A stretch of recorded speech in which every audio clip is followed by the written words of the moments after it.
ഈ സമയത്ത് ഞങ്ങളെ ബോധം കണ്ടു ഞങ്ങൾ പറഞ്ഞു ശ്രീ ജോസഫ് വിജയനും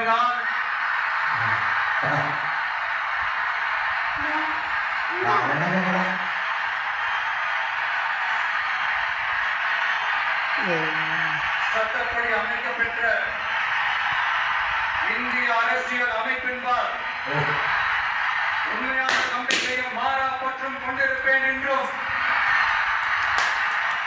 இந்திய நாட்டின் ஒப்பில்லாத முழு முதல் ஆட்சியையும் உரிமையையும் நிலைநிறுத்துவேன் என்றும்